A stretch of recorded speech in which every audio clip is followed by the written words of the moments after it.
Welcome to Section 5.1, Basic PO Receiving.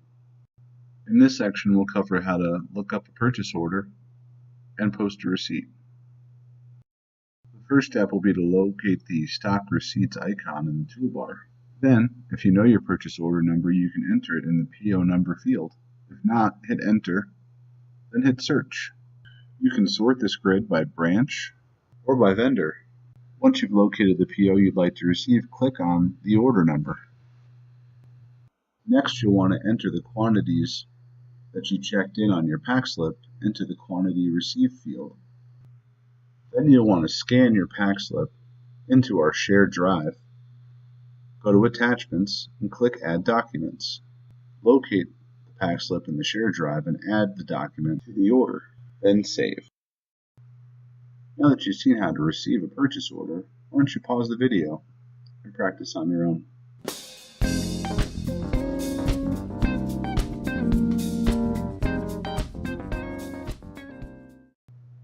In this section, we'll review the PO error decision tree.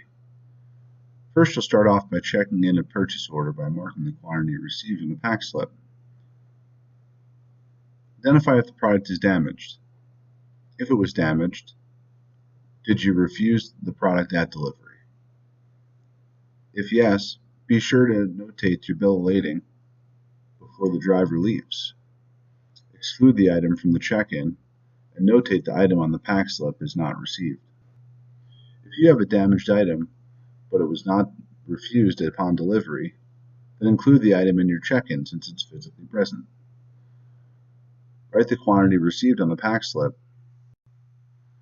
Then create a PO error calendar task that communicates the damaged item to our purchasing department so we can plan a return. If there is no product damage but you have a short shipment, notate the quantity received on the pack slip. If the order is over, is the item on the purchase order already?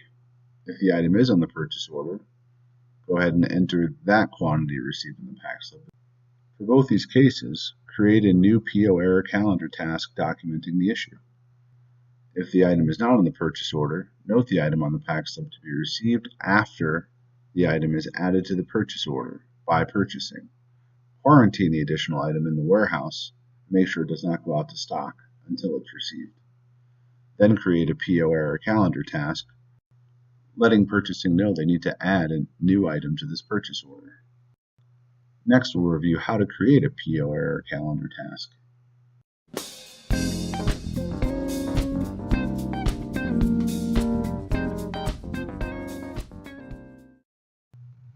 In this section, we'll cover how to create a PO error calendar task.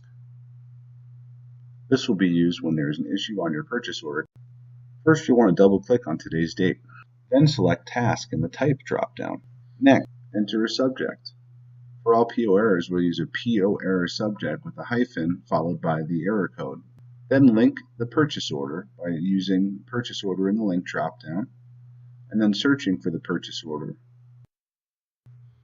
Select the purchase order from the grid. Again, this grid can be sorted by vendor or by branch. Once you've linked your PO, you'll want to add participants. First, remove yourself as the user. Then locate your regional purchase order errors group in the list. In this case, PO Error Central. Then in the notes, enter the item number and the issue with the order. When you're done entering the notes, save the calendar task. Now that you've seen how to create a PO error calendar task, why don't you take some time and practice on your own?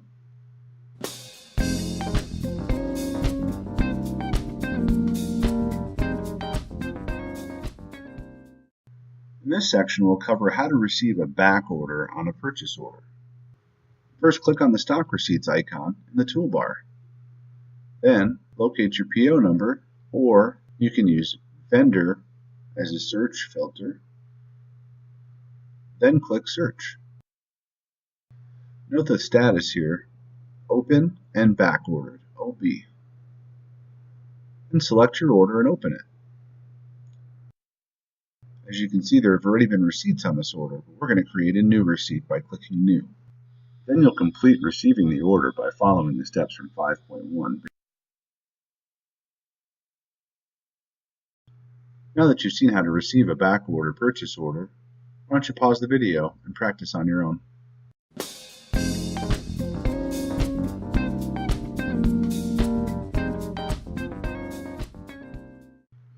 In this section, we'll show you how to correct a purchase order receipt when the quantity was entered incorrectly and does not match the invoice.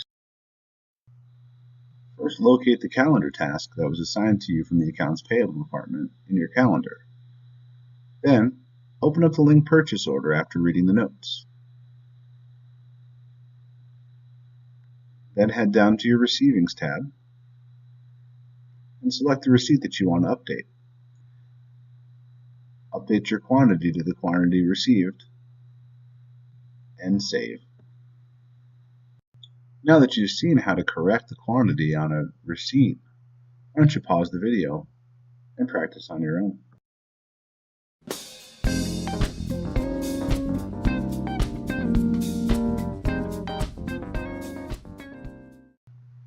In this section, we're going to review how to pick a transfer. First, click on the stock transfer icon in the toolbar. Then enter your transfer number in the transfer field. Then click on the Edit button and enter the quantity to ship. If you enter a quantity less than the quantity ordered, this will generate a back order. Once you're done, hit Save.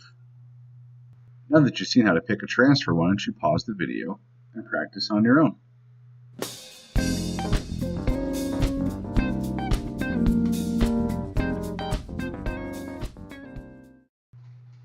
In this section, we'll show you how to receive a transfer.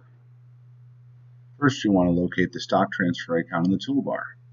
Then, enter your transfer order number in the transfer number field. Then click the Receiving button at the bottom left of the screen.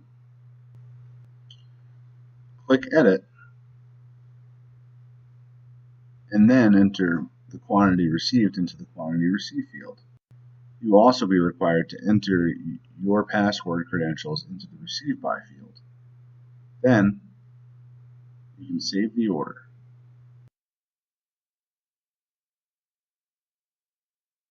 Now that you've seen how to receive a transfer, why don't you pause the video and practice on your own.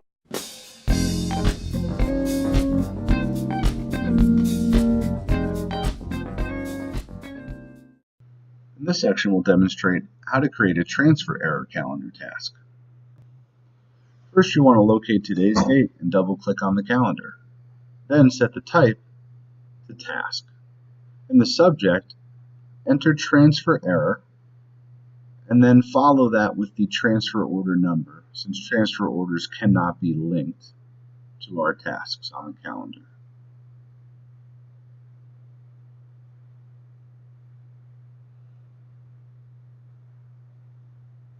Next, you'll want to add participants. First, remove yourself. Then, add the regional transfer group, in this case, TC for Transfer Error Central. Next, you'll want to add notes describing the issue with the transfer.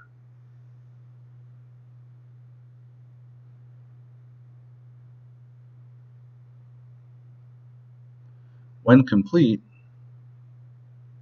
hit the Save button.